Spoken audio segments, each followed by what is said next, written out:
드라마델리입니다. 수지마주누리 드라마가 방송되었습니다.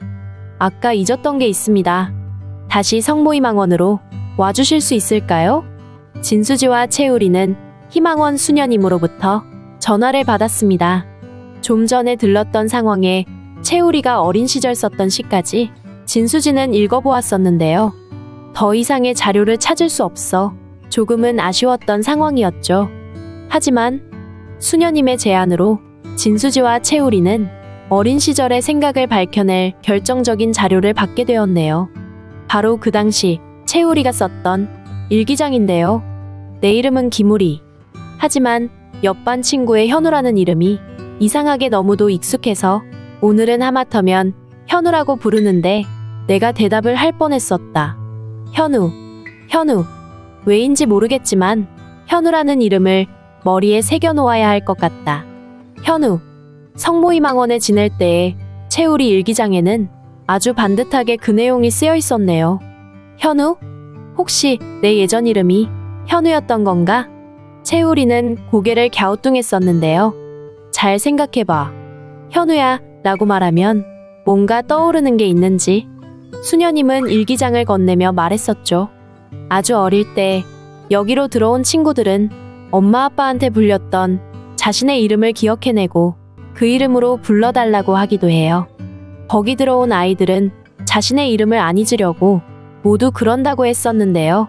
왜냐면 자신의 부모들이 언젠가 분명히 다시 찾으러 올 거라 철석같이 믿고 있기 때문이라고 하네요. 지금은 유전자 검사 같은 게 있지만 예전엔 아이를 찾으러 오게 되면 생년월일과 어릴 적 이름으로 아이를 찾을 수밖에 없었다고 하네요. 나는 다른 아이들과 입장이 다르다고 생각했는데 왜 그랬을까? 채우리는 자신이 그런 내용의 일기를 썼던 것조차 기억이 안 난다고 했는데요. 어때? 내가 이제부터 현우라고 불러줄까? 혹시 모르잖아. 그 이름을 듣게 되면 뭔가 기억이 떠오를지도. 진수지는 장난으로 말을 했지만 채우리는 심각하게 그 이름을 입으로 불러보았네요. 현우 라고 말이죠. 그런데 잃어버린 이사장님 아들 이름이 뭐라고 했지? 진수지가 물었습니다. 글쎄 들어본 적이 없어서. 진수지는 갑자기 손뼉을 쳤네요. 혹시 한현우 아니야? 한본부장 이름이 한현성이잖아. 채우리와 진수지가 휘둥그레진 눈으로 얼굴을 마주보았네요. 내가 아무래도 이사장님을 한번 만나봐야겠어. 진수지는 이번 여행에 뭔가 보람이 생겼다는 생각에 몹시 기분이 좋아졌네요. 이상하네. 현우라는 이름을 기억해내고 나니까 뭔가 머리를 짓누르고 있던 돌덩이가 확 날아가 버린 것 같아. 이제 채우리가 자신의 친엄마가 김말이라는 걸 알아내는 건 시간 문제로 보이네요. 이렇게 일이 착착 진행되는지도 모르고 한진태는 아직도 자신의 거짓말을 감추기 위해 거짓말에 또 거짓말을 하고 있었죠. 정순정의 사촌 오빠라며 남긴 전화번호가 한진태의 번호라는 걸 최선영이 알아버리고 말았습니다. 최선영은 그래도 한진태를 믿고 있었죠. 27년 전 자신이 무연고자로 옥상에서 청소를 하다 떨어졌을 때 머리를 수술해주고 2년 동안 수술비에 병원비까지 모두 무료 진료를 해주었던 한진태입니다. 의술만 뛰어난 게 아니라 불쌍하고 가난한 사람들을 위해 의료 지원을 아끼지 않았던 사람인데요. 그래서 이제까지 마당집을 드나드는 동안에도 밥 한 끼, 물 한 모금 정성을 다해 한진태를 위해 주었습니다. 그러다 한때는 두 사람이 부적절한 관계가 아닌가 하고 김마리의 의심도 받았었는데요. 최선영은 자신이 너무도 어려웠던 시절 자신에게 한없는 친절과 아량을 베풀어준 한진태가 너무도 감사했었죠.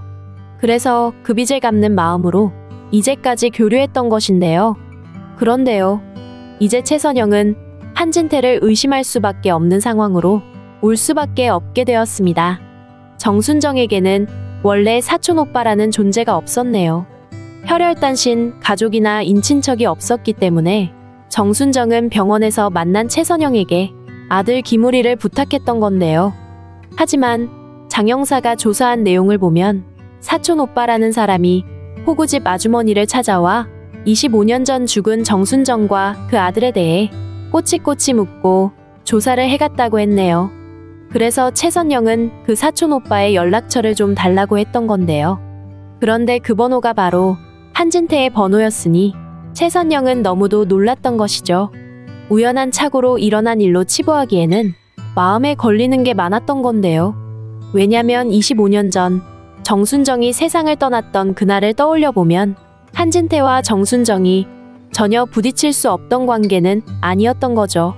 자신과 가까웠던 정순정이 죽음을 맞던 날의 일에 대해 최선영은 아주 선명하게 기억을 하고 있는데요.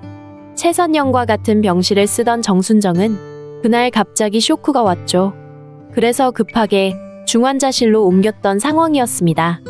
요즘 말로 하면 집중치료실인데요. 정순정이 집중치료실로 들어가고 나자 김우리는 엄마가 걱정이 돼서 최선영이 있는 병실에 가만히 있지 못하고 계속 들락달락을 반복했었죠. 어린 마음에도 자신의 엄마한테 뭔가 심각한 일이 생기는 게 아닌가 걱정이 많았던 건데요. 김우리가 밖으로 나간 사이 최선영을 살피기 위해 한진태가 해들 요양병원으로 건너왔었죠. 그리고는 잠깐 대화를 나누고 나갔었는데요. 가장 중요한 부분은 빈 옆 침대를 보면서 한진태가 했던 질문이었습니다. 옆 침대 환자는 어디 갔어요? 최선영은 옆에 환자는 건강이 악화가 돼서 집중치료실로 옮겼다고 했는데요. 그렇게 한진태가 나가고 다시 들어온 김우리와 잠깐 대화를 나누는 중에 간호사 뛰어들어왔었죠. 정순정 환자가 위독합니다. 빨리 집중치료실로 가보세요.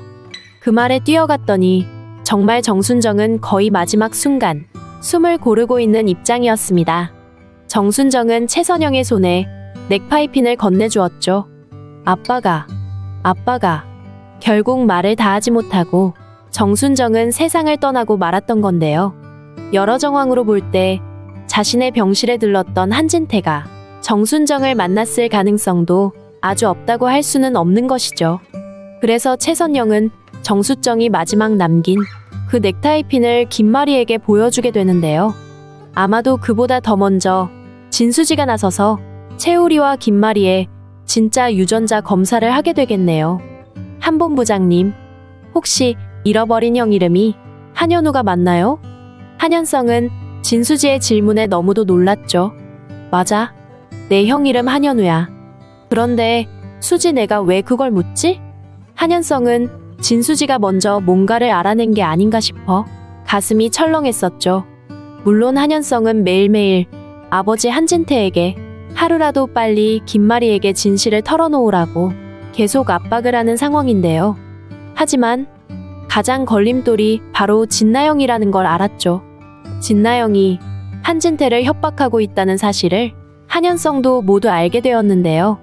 한현성은 최우리가 당직실에 있다는 걸 알고 조용히 둘이 대화를 나누기 위해 당직실을 찾았지만 결국 혼자서 형이라고 불러보는 것 말고는 아무것도 할 수 없었죠. 더구나 자신의 집에서는 진나영이 계속 아버지 한진태를 올가매고 있었던 건데요. 현성씨, 만일 어머니한테 다 말해버리면 내가 아버님 가만두지 않을 거예요. 그러니까 입 다물고 있으라고요. 우리 아기를 위해서 말이에요. 진나영은 한현성까지 협박을 시작했네요. 칼만 들지 않았을 뿐 강도라고 해도 모자람이 없는데요. 그런 와중에 진수지가 그렇게 질문을 해주니 차라리 진수지가 나서서라도 모든 사실을 밝혔으면 좋겠다. 한현성은 생각이 들었던 것이죠. 그냥 저번에 한번 들었던 것 같아서 확인해 본 거예요. 진수지 역시 아직 분명하지도 않은 일을 퍼뜨릴 수는 없어 조심스럽게 답을 했네요. 하지만 이제 진수지는 알게 되었죠. 한현성의 잃어버린 형 이름이 한현우라는 것을 말이죠. 그리고 그 말을 전해주는 한현성의 태도를 보고 뭔가 감추고 있다는 것도 조금 눈치를 채게 되는데요. 이제 남은 건 하나뿐입니다. 진수지가 김마리와 최우리의 유전자 검사만 하면 이제 모든 건 백일하에 다 드러나게 되는 것이죠. 수지야. 돌아서는 진수지를 한현성이 불러세웠네요. 내가 좀 도와주면 안 되겠니?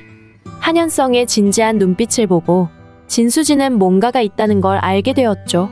혹시 진나영이 이 일에도 연관이 있는 건 아니지? 한현성은 진수지의 시선을 피하고 말았네요. 지금 한현성 입장에서는 어떤 말도 할 수가 없었죠. 아버지 한진태가 진나영에게 덜미가 잡혀있다시피 올가매인 상태니 말이죠. 알았어, 선배. 내가 해볼게. 그렇지 않아도 유전자 검사 내가 해보려고 하던 중이야. 진수지는 그 결과가 나온 후 다시 이야기하자고 했습니다. 이제 머지않아 진수지가 모든 걸 밝혀내겠네요.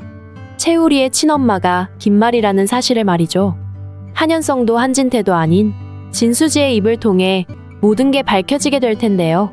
이제 한진태의 결정이 있겠네요. 한진태는 자신이 저지른 일에 대한 대가는 본인이 스스로 다 치러야 합니다. 물론 진나영의 협박은 이제 끝이 나겠지만 진나영 역시 이제까지 벌였던 일로 법의 심판을 받아야 하는 건데요. 더구나 한씨 집안의 아이도 아니면서 거짓말로 혼인신고까지 했으니 아마도 감옥에서 한동안 지내야 할 것으로 생각이 되네요. 김마리는 30년 만에 만난 아들 한현우를 당장 자신의 호적으로 올리게 될 텐데요. 하루라도 빨리 자신의 집으로 오게 해서 함께 살고 싶어 할 것으로 예상이 됩니다. 물론 채우리는 그에 맞춰 진수지와 결혼식을 준비하게 될 것 같은데요. 김마리에겐 진수지가 은인과 같죠. 며느리로 이미 인연이 만들어진 사이로 보이는데요. 빨리 세 사람이 한 집에 아들과 며느리, 시어머니로 행복한 가정 이루면 좋겠습니다. 오늘 수지마주누리 드라마 리뷰는 여기까지입니다. 재미있으셨다면 구독과 좋아요를 부탁드립니다. 감사합니다.